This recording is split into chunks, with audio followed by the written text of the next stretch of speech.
everybody. My name is Laura and I'm a nutrition and dietetics student at Missouri State University. And today I'm going to be teaching you how to make one of my favorite holiday treats, vegan pumpkin muffins. The holidays are coming up and it's always a good time of celebrating and sharing with friends and loved ones. And one of the best ways that we share with each other is through food and baked goods. Now, the thing is that this tasty time of year can really be hindered by food allergies, dietary restrictions, and whether we all like it or not, the extra calories and saturated fat that come along with it. But today, the recipe that I'm going to show you is not only dairy-free, but it's also egg-free, and it's very low in saturated fats, and it's got a lot more nutrient-dense ingredients in it. So let's get started. Before we can start to actually make anything, we're going to have to go ahead and preheat our oven to 375 degrees. Once that's going, let's go ahead and check out the ingredients that we'll need. We're going to need dairy-free milk. Soy or oat milk I've found work the best in this. We're going to need a half a cup of that. We'll need 1 1/4 cup of packed brown sugar, 15 ounces of pumpkin puree. Now, applesauce, which we're going to need 1/3 cup of, is going to be our superstar ingredient here. This is going to take place of the eggs, and it's also great because in other baking recipes, you can generally substitute it for butter or oils to reduce that saturated fat content and the calorie content as well. And in my own personal experience, I found that using applesauce keeps those goods softer for longer.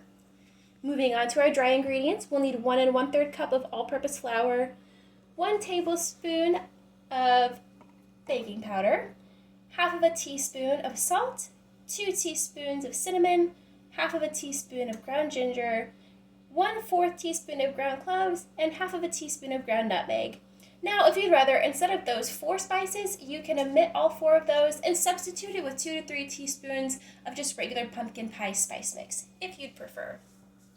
Moving along, let's check out the equipment that we're going to need.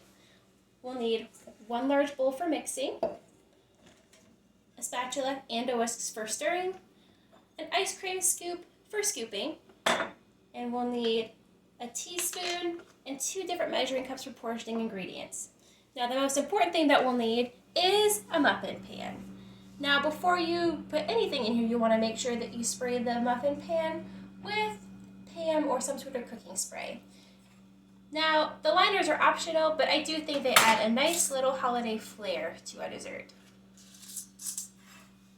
Now, in the essence of time, I've gone ahead and pre-portioned our ingredients so we can get to showing you how to put this recipe together.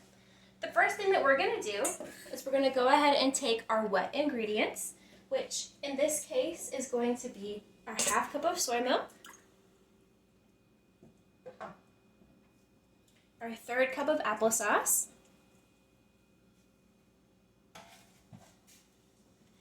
this recipe classifies brown sugar as a wet ingredient, so we'll add our 1 1/4 cup of packed sugar. And then we'll go ahead and add our pumpkin puree.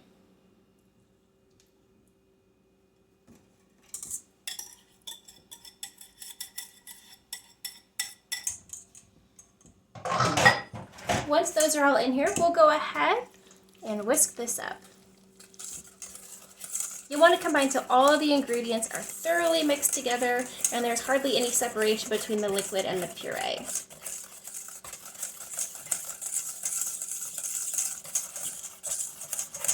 This is about the consistency you should be going for. After that, we're going to go ahead and add our dry ingredients to the exact same bowl. I really love how easy this recipe is to make. So we'll be adding our 1 3/4 cup of flour, as well as our salt, our seasonings, and our baking powder, which I've already combined into this cup. From here, we'll take our spatula and we'll go ahead and fold the dry ingredients into the wet ingredients. Folding is a term used mostly in baking that just refers to mixing a heavier ingredient with a lighter ingredient. So in our case, our dry and our wet ingredients together. Now when you're doing this step right here, you want to make sure to combine the ingredients, but you don't want to overmix. You definitely don't want your final product to be too runny.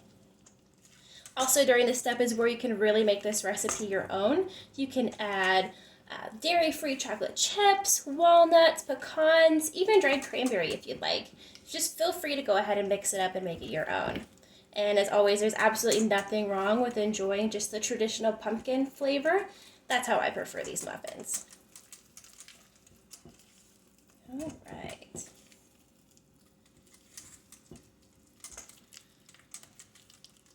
And once everything is thoroughly combined, your final product should look like this. Now, we're going to go ahead and scoop our mixture into the muffin tin. Man, I really love pumpkin. It's such a warm ingredient that's reminiscent of the holidays, but there's also a lot of nutritional benefits to this that we don't think about, such as vitamin A, which is good for your eyes, and antioxidants, which are good to combat chronic disease, as well as fiber that helps stabilize blood sugars, lower cholesterol, and help us feel full or increase that sense of satiety, which can be helpful in weight management. The important thing here is not to make these look as beautiful as you can, but you want to make sure that you fill your liners up to the top.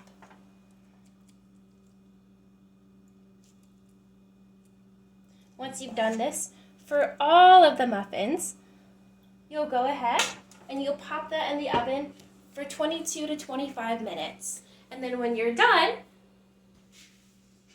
you'll have this nice, beautiful plate of holiday muffins to enjoy with you and with all of your loved ones.